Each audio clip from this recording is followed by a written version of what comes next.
I will never forget being a junior in college in a 300 level research methods course. And my professor saying to us, once you learn how to read the data, you will realize that a lot of these peer-reviewed articles aren't actually as statistically significant as they seem from first glance. And that course was the hardest course I took in my bachelor's degree. Because you know what I found out?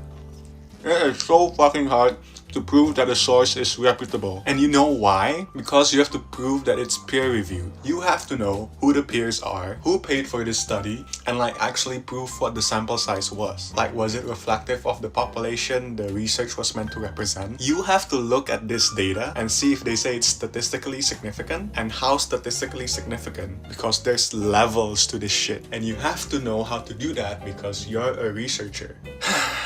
So if you're in a similar situation, let me show you one thing that have made my life way easier back then. So upload your papers here, and once you do that, put them into a folder. Once you do that, you can view all the papers side by side, and there's also a chat box where you can ask anything like, give me a breakdown of the methodologies used in this paper. It's going to give a detailed answer along with these numbers that can be clicked to be redirected to what's being referenced. And you can also ask it to look for other similar papers online to help with your research.